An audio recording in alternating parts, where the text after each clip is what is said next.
There's a famous quote that says power doesn't corrupt, it reveals. And there may be no better test of that theory than the presidency of the United States. Because once you sit in that chair, once the cameras are off and the decisions are yours alone, your true self starts to show. Across 200 plus years of American history, every president has left their mark. But for each one, there was also a turning point, a moment, a mindset, a change that pulled the country and often themselves in the wrong direction. This is the worst change every U.S. president made. George Washington never wanted to be king. That was the whole point. He stepped away from power when he didn't have to, warned against political parties, and turned down the idea of lifelong rule. He was the reluctant leader, the man who could have seized everything and didn't. But even he couldn't resist the gravitational pull of authority. When protests erupted over a whiskey tax, Washington personally led troops to suppress it. It was the first real test of federal power, and he made it clear that the government would use force to maintain control.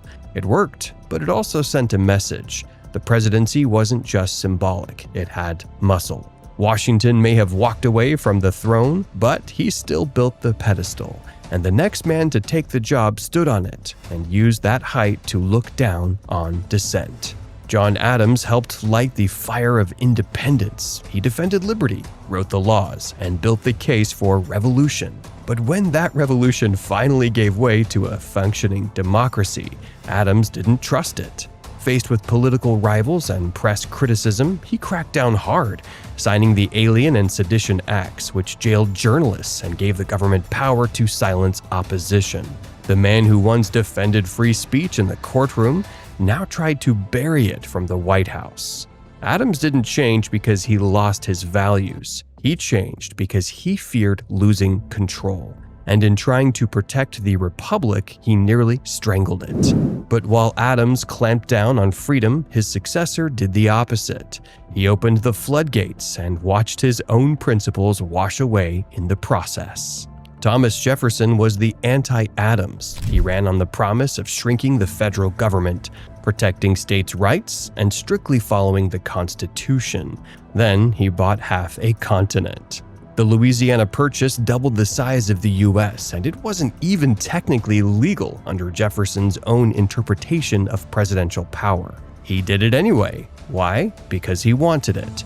And just like that, the man who preached constitutional limits rewrote the rules when the prize was big enough. Jefferson didn't just expand the nation, he expanded the presidency.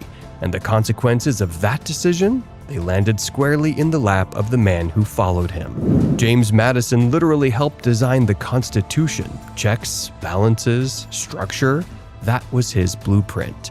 But as president, he lit a match to the stability he once helped build. When tensions with Britain escalated, Madison led the country into the War of 1812, a war it wasn't prepared for. He miscalculated public support, military strength, and international strategy. And as British forces marched on Washington, D.C., Madison, the father of the Constitution, was forced to flee while the White House went up in flames. It wasn't just a military failure, it was a breakdown in judgment. Madison had once believed in careful construction. Now he was managing chaos he helped create. And after all that destruction, the next president had one goal: keep the peace. But in doing so, he didn't just preserve unity, he froze progress. James Monroe is best known for a time of peace, the era of good feelings, a name that suggests harmony, prosperity, and national pride. And to an extent, it was true. But Monroe also built that peace on illusion. He ignored the growing divide over slavery. He welcomed only one political party, creating a false sense of consensus. And he issued the Monroe Doctrine, declaring the Western Hemisphere off-limits to European powers, without the military strength to back it up. Monroe didn't confront the nation's fault lines, he painted over them. The worst change he made was turning real leadership into managed appearances. Everything looked calm on the surface, but underneath, the cracks were already spreading. And the next presidents would be the ones to fall through them. John Quincy Adams was, by resume, one of the most qualified presidents in American history, Harvard-educated, fluent in multiple languages, and a seasoned diplomat who helped negotiate the Treaty of Ghent. But when he got into office, all that brilliance translated into nothing. Adams came in with grand ideas, a national observatory, a system of highways, a federal university. But instead of building coalitions, he lectured Congress. Instead of winning support, he alienated allies. He governed like a professor at a podium, too proud to negotiate, too stiff to inspire. His worst change was trading effectiveness for ideals. He had the right ideas, he just refused to play the game to get them done. And that stubbornness would backfire spectacularly when the next president didn't just play the game, he rewrote the rules and burned the board. Andrew Jackson entered office like a political earthquake, a war hero, a populist, a man of action. He promised to fight for the common man, and he did. But he also fought everyone else. He dismantled the National Bank, not for policy reasons, but because he hated it. He defied Supreme Court rulings, treated Native American treaties like suggestions, and forced the Trail of Tears, a brutal relocation that left thousands dead. Jackson's presidency wasn't guided by principle, it was driven by grudges. He didn't just wield power, he personalized it. If he liked you, you rose. If he didn't, you were crushed. And when Jackson finally stepped down, the nation was divided, the economy was shaky, and the damage was done. But his hand-picked successor didn't come in swinging. He came in stalling. Martin Van Buren was the brains behind the Jackson machine, the strategist, the fixer, the guy who made politics run like clockwork. But when he became president, the machine broke, and he had no idea how to fix it. The Panic of 1837 hit just months into his term. Banks collapsed. Unemployment skyrocketed, and Van Buren, he stuck to a do-nothing strategy, refusing to intervene, insisting the market would fix itself. His worst change was going from bold operator to passive purist. The man who built a political empire froze the moment it started to crumble. And when the nation was desperate for action, the next president arrived with energy, ambition, and a deadly case of overconfidence. William Henry Harrison was everything Van Buren wasn't: loud, charismatic, and loved by the people. He ran as a war hero, a log cabin man of the people, carefully crafted political theater. But once he got to the White House, he tried to prove he wasn't just a symbol. He gave the longest inaugural speech in American history, in the cold without a coat or hat, just to show toughness. A month later, he was dead, 31 days in office. Harrison's fatal mistake was mistaking performance for presidency. He died trying to prove something. And in so doing, he handed the keys to a man nobody expected to actually lead. A man who didn't just take power, he hijacked it. John Tyler was the first vice president to become president by accident. No one knew what that meant. Was he acting president? Temporary? Just filling in? Tyler made sure everyone knew he was the real deal. And then he made sure no one was happy about it. He vetoed key Whig bills, clashed with Congress, and was eventually kicked out of his own party. His entire cabinet resigned. By the end of his term, he had no political base, no support, and no re-election prospects. Tyler's worst change was taking a crisis of succession and turning it into a constitutional power grab. He fought for legitimacy, but governed with isolation. And in doing so, he left the presidency adrift and ad-libbed. A warning shot for just how fragile the system could be.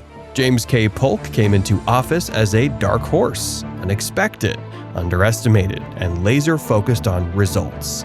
And to his credit, he got them.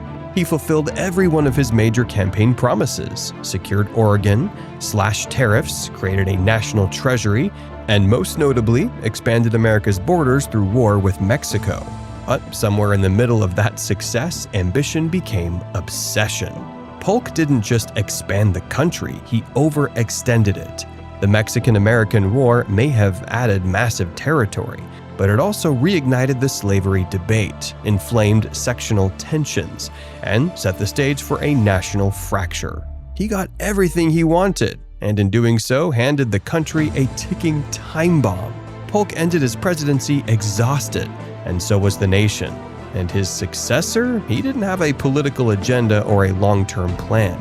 He had a uniform, a simple mind, and a dangerously straightforward approach to a country on edge. Zachary Taylor was a general, not a politician. He had never voted in his life before becoming president, and it showed. When it came to the question of slavery in newly acquired territories, Taylor took a hardline stance. He threatened to personally lead the military against any state that tried to secede, even as compromise bills were being debated in Congress. He wasn't interested in political finesse. He wanted order, even if it meant civil war. But he never got the chance to test that threat. Just 16 months into his presidency, he died suddenly, leaving behind no clear path, no real compromise, and a Congress more divided than ever. And into that vacuum stepped a man whose greatest weakness wasn't aggression, it was appeasement. Millard Fillmore took office in a storm and chose to ride the wind instead of push against it. He supported the Compromise of 1850, which aimed to preserve the Union, but ended up deepening the cracks. The Fugitive Slave Act, one of its key components, forced free states to participate in the capture of escaped enslaved people. It outraged abolitionists, inflamed the North, and strengthened the grip of slavery. Fillmore didn't create the crisis, but he cemented it. He didn't lead with principle, he led with delay, and in trying to keep everyone calm, he let the worst parts of the system stay untouched. And the president who followed him, he didn't just fail to stop the fire, he poured gasoline on it. Franklin Pierce looked the part, young, handsome, well-spoken. He seemed like a unifying figure. But behind the charm was a man completely dominated by Southern interests. His presidency gave us the Kansas-Nebraska Act, a law that effectively repealed the Missouri Compromise and let new territories vote on whether to allow slavery. The result? Bleeding Kansas, armed conflict, a miniature civil war. Pierce claimed to support democracy, but in practice he supported the expansion of slavery, backed by violence and intimidation. He called abolitionist protests troublemaking, and his administration stood by while mobs destroyed free state settlements. His worst change was taking neutrality and turning it into complicity. And yet, somehow, the next man would manage to do even worse, by doing nothing at all. James Buchanan entered office with decades of experience, a former senator, diplomat, and Secretary of State. And yet, as the country unraveled in front of him, he stood perfectly still. When Southern states began to secede, Buchanan argued that secession was illegal, but also that the federal government had no right to stop it. A contradiction so paralyzing it left the nation leaderless in its most fragile hour. Buchanan's worst change wasn't a policy, it was paralysis. He mistook inaction for neutrality, and his failure to act made civil war inevitable. When he finally left office, the Union was broken. The government was powerless, and the White House was now home to a man who would have to clean up everything he failed to prevent. Abraham Lincoln entered office to preserve the Union, not to remake it. But when secession hit and the Civil War erupted, Lincoln made a choice: save the country by any means necessary. He suspended habeas corpus, shut down newspapers, declared martial law in areas of rebellion, and while his Emancipation Proclamation is remembered as a moral milestone, it was also a wartime strategy, freeing enslaved people in Confederate states to weaken the rebellion. The worst change Lincoln made wasn't malicious, it was monumental. He transformed the presidency into a wartime machine with powers never before seen. Necessary? Maybe. Lasting? Absolutely. Because the man who followed him inherited that power and used it without Lincoln's judgment. Andrew Johnson was supposed to be a symbol of unity, a Southern Democrat on a Republican ticket. But once Lincoln was gone, Johnson dropped the mask. He vetoed civil rights legislation, pardoned Confederate leaders, and fought Reconstruction efforts at every turn. He wasn't just indifferent to justice, he was actively hostile to it. The worst change he made was taking Lincoln's hard-won victory and turning it into a slow-motion sabotage of progress. He believed in union, but not equality. and used the full power of the presidency to keep it that way. And while Johnson used power to block change, the man after him had the opposite problem. He didn't know how to control it. Ulysses S. Grant was a Civil War legend, respected, decisive, unshakable. But war and politics aren't the same battlefield. As president, Grant tried to lead with loyalty, bringing trusted allies into his administration. The problem? Many of them were corrupt, scandal after scandal. Credit mobilier, the whiskey ring, and more plagued his presidency. Grant himself wasn't crooked, but he couldn't or wouldn't rein in those who were. He fought bravely for civil rights and took on the KKK. But that fight was constantly overshadowed by his inability to manage the machinery of government. The worst change he made, turning loyalty into blindness and letting personal trust override public accountability. And that weariness with corruption, it would shape the next presidency entirely. One built on a promise to restore integrity, but deliver something much less inspiring. Rutherford B. Hayes didn't win the presidency, at least not outright. The election of 1876 was a deadlock, and Hayes only got the job through a secret compromise. In exchange for the presidency, he agreed to end Reconstruction and pull federal troops out of the South. The result? The return of white supremacist rule in the South, and the abandonment of millions of newly freed Black Americans. Hayes campaigned on healing and reform, but his very path to the presidency ensured the exact opposite. The worst change he made was trading justice for peace and hoping history wouldn't notice. And while Hayes entered through the back door, the next president barely made it through the front before everything fell apart. James A. Garfield had big plans. He wanted to clean up the patronage system, push for civil service reform, and restore ethical leadership. But before he could do much of anything, he was shot by a disgruntled office seeker, someone furious that Garfield hadn't given him a government job. For months, Garfield lingered in agony, ultimately dying from infection. His presidency lasted just 200 days. Garfield's worst change wasn't one he made himself, it was the tragic reminder that the spoils system left unchecked could kill. His death shocked the nation into action, and the man who followed him, he was part of that very system, and now had to decide whether to protect it or destroy it. Chester A. Arthur was the last guy anyone expected to clean up Washington. He was a product of the spoils system, a political insider who owed everything to machine politics. But after the assassination of President Garfield, killed by someone angry over not getting a patronage job, Arthur changed. He backed the Pendleton Civil Service Reform Act, cracking down on the very system that had elevated him. It was noble, even courageous, but it was also too late. Arthur's transformation was real, but by the time it happened, his credibility was already gone. His party abandoned him, the public didn't buy it, and the presidency passed to a man who claimed to stand above politics, while quietly bending them to his will. Grover Cleveland's first term was all about image, honesty, vetoes, and saying no to everything he saw as wasteful. He called himself a watchdog of the Treasury, and he meant it. But that watchdog quickly became a roadblock. Cleveland vetoed hundreds of bills, including pensions for Civil War veterans and disaster relief for Texas farmers, because they didn't fit his narrow view of federal responsibility. He wasn't trying to punish people, he was trying to protect principle. But the result? Real people suffered while he drew lines on paper. And when voters wanted someone who would act, not just object, they turned to the man who followed him, someone with a far more active vision of government. Benjamin Harrison was soft-spoken in public, but loud in policy. Under his administration, spending hit $1 billion for the first time. He signed the McKinley Tariff, the Sherman Antitrust Act, and expanded pensions dramatically. He believed the federal government could be a force for good, so he used it. But that confidence turned into carelessness.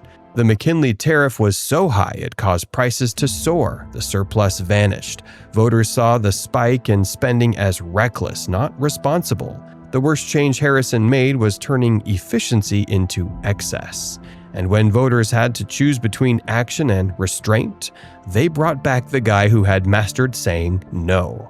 Grover Cleveland's second term was not a sequel, it was a collapse. The Panic of 1893 hit like a freight train, bank failures, unemployment, and national anxiety.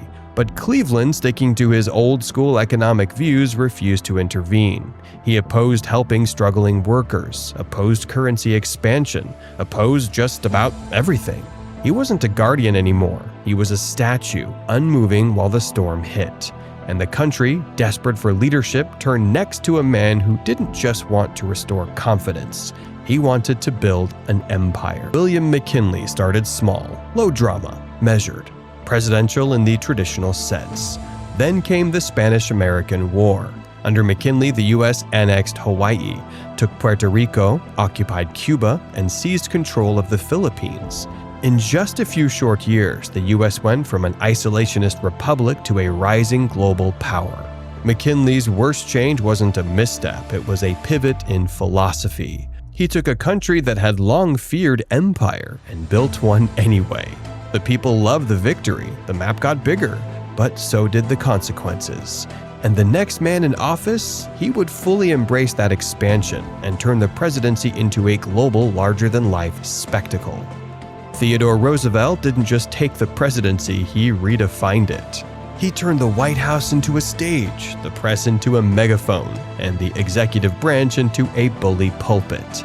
He busted trusts, brokered peace, built the Panama Canal, and gave the U.S. Navy global swagger. TR believed the president could do anything the Constitution didn't explicitly forbid. That mindset brought energy, results, and precedent. Because Roosevelt didn't just lead, he performed. The worst change he made wasn't policy, it was tone.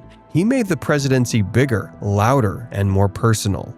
And once the office had been supercharged, there was no shrinking it back down. The next president tried, but instead of taming the beast, he got trampled by it. William Howard Taft never wanted to be president. He wanted to be on the Supreme Court. But Roosevelt handpicked him, and the country followed suit. And then Taft tried to slow everything down. He favored legal precision over public spectacle.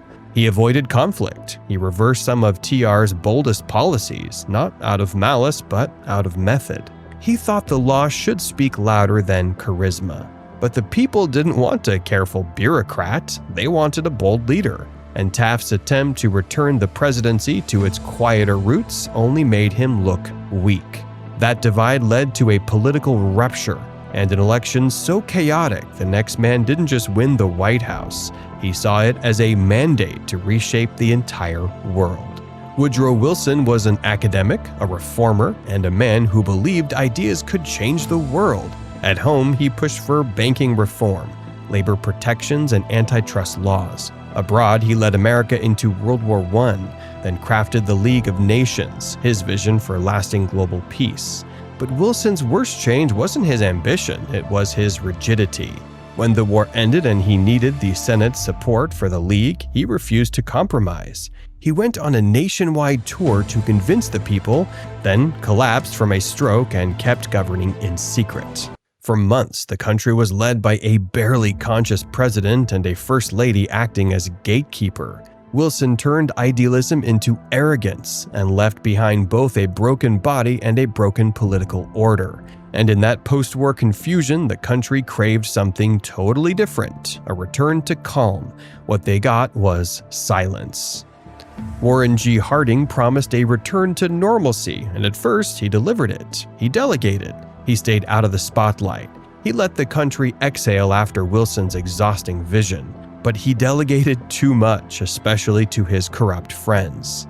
The Teapot Dome scandal, rampant bribery, kickbacks, and cover-ups defined his administration. Harding wasn't an active villain, he was an absent one. He once said, "I am not fit for this office and should never have been here." And history agreed. Harding's worst change was turning the presidency into a vacancy, a space for others to exploit while he coasted through cigars, poker nights, and Prohibition-era whiskey. When he died suddenly in office, his vice president took over, and unlike Harding, he didn't try to hide the quiet. He embraced it. Calvin Coolidge believed in small government, quiet leadership, and the power of saying nothing. And say nothing he did. He slept more than any other president, held few press conferences, let business run wild. He once told a dinner guest, "You lose," after she bet she could get him to say more than 3 words. His worst change was mistaking inaction for wisdom. He didn't break things, but he let cracks form and deepen until they became fault lines.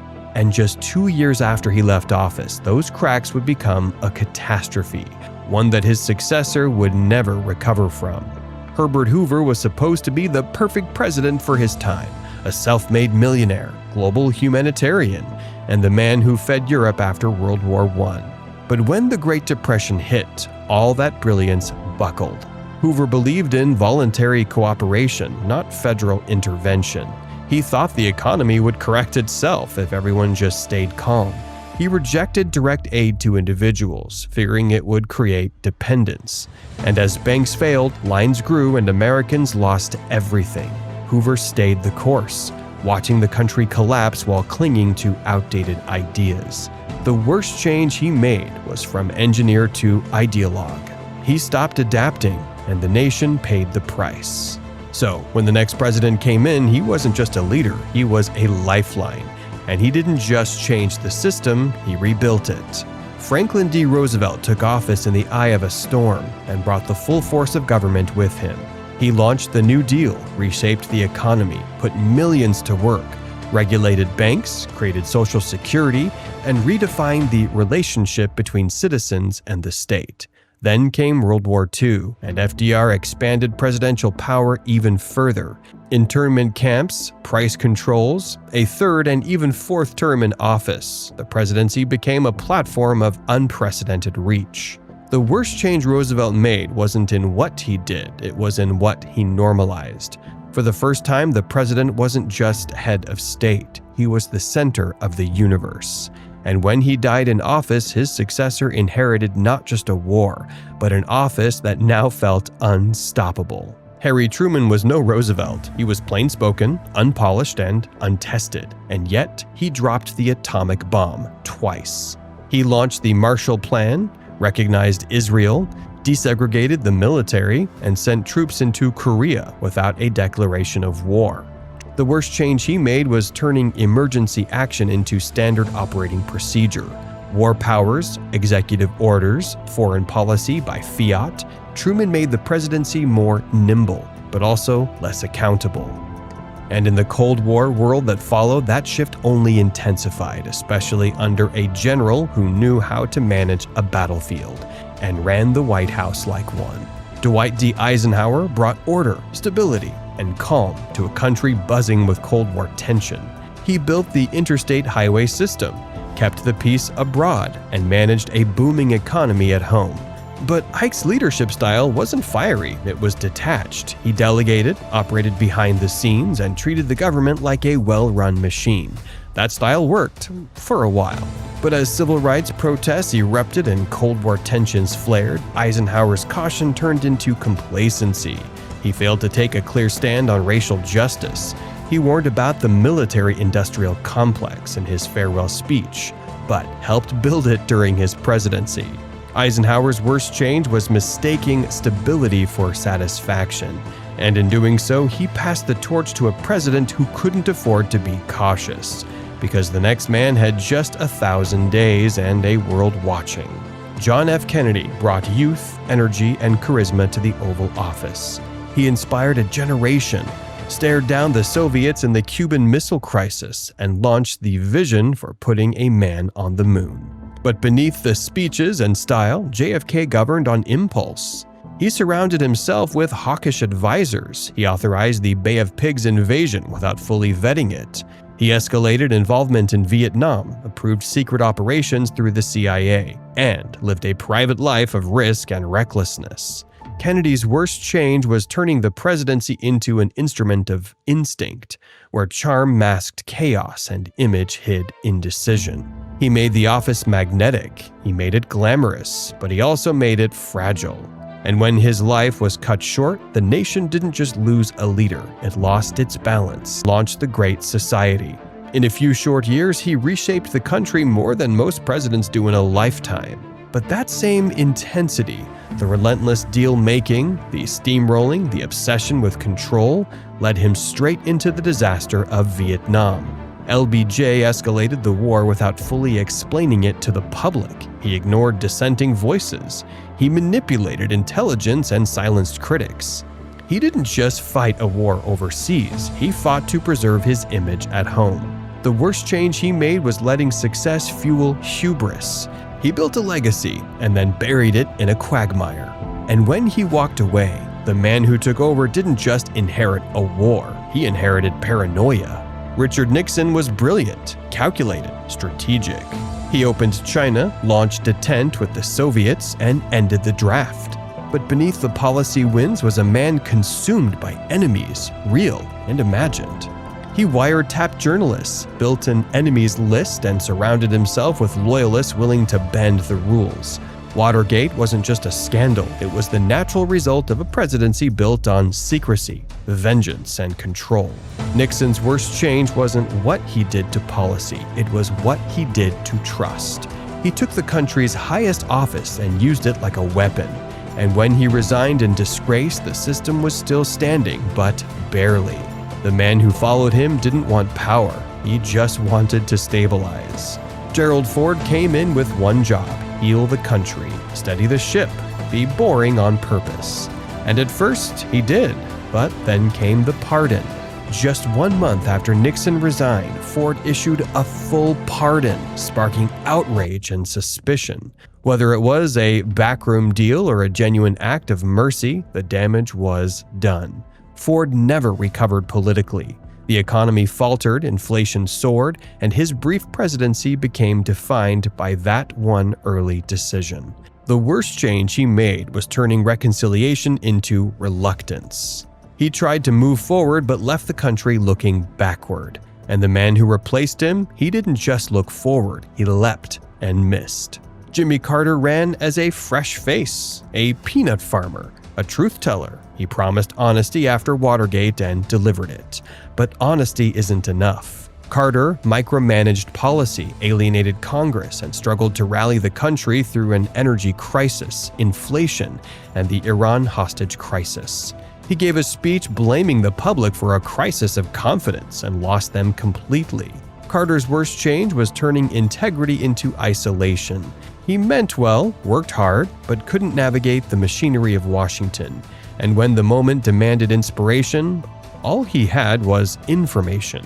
So the country turned to someone who knew how to tell a story and sell a vision. Ronald Reagan didn't just lead, he performed. He revived American pride, cut taxes, deregulated industries, and promised that morning in America had returned. His charm was unmatched, his optimism contagious.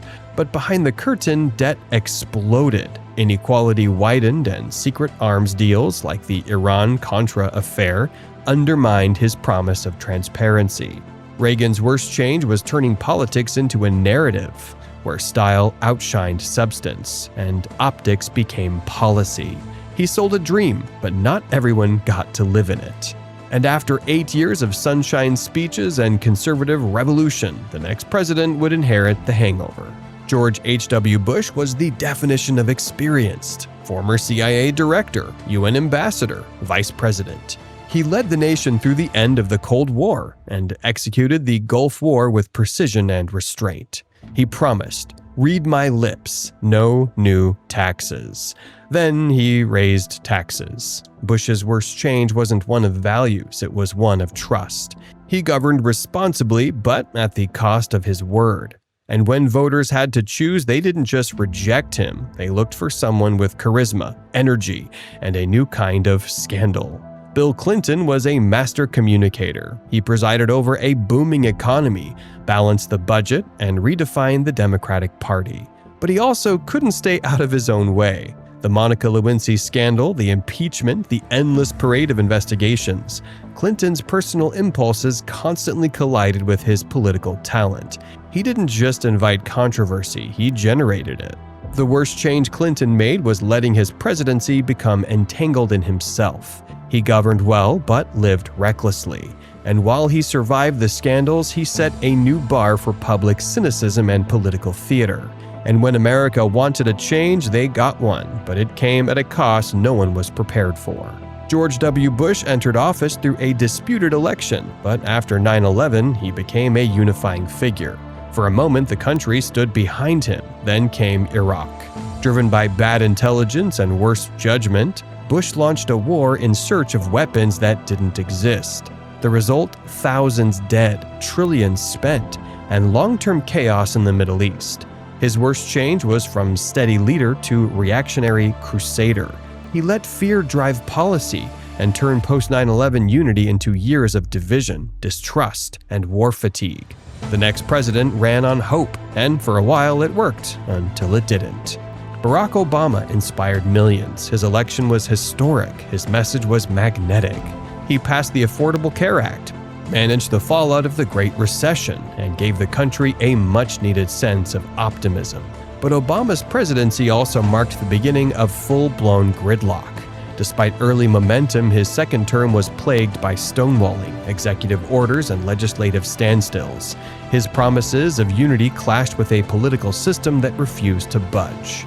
His worst change was turning hope into frustration, not because he lacked vision, but because the system he believed in wouldn't move with him. And when the country lost patience with politics as usual, the pendulum swung hard, in the loudest, most disruptive direction possible. Donald Trump ran on being the outsider, drain the swamp, shake the system. And he did, but not always for the better. He blurred the line between truth and fiction, attacked institutions, pushed conspiracy, and centered his presidency on personal loyalty over national unity. The Capitol riot, the two impeachments, the pandemic chaos. Trump didn't just break norms, he targeted them. The worst change he made was turning the presidency into a spectacle. Every controversy was a headline, every decision a loyalty test. He didn't just lead a party, he became one. And when he left office, the country wasn't just divided, it was exhausted. The man who followed him didn't inherit a mandate, he inherited a mess. Joseph Biden promised to restore the soul of the nation. He ran on stability, empathy, and experience. And his early days, he passed trillions in relief and infrastructure bills. But over time, the momentum faded. Biden's presidency became defined less by bold leadership and more by quiet management. He struggled to unify his party, lost control of the narrative, and watched crisis from Afghanistan to inflation undermine his credibility. His worst change was shifting from restorer to placeholder. He didn't worsen the chaos, but he hasn't yet fixed it either. And as the country looks toward the future, one thing is painfully clear. Every president enters office with a plan, a vision, a promise. But once they sit behind the desk, the office doesn't just reflect who they are, it reshapes them. Some rise, some fall, all of them change. And no matter how noble the beginning, there's always a turning point, a mistake, a compromise, a crack in the legacy. Because in the end, the worst change a president makes isn't always to the country. Sometimes it's to themselves.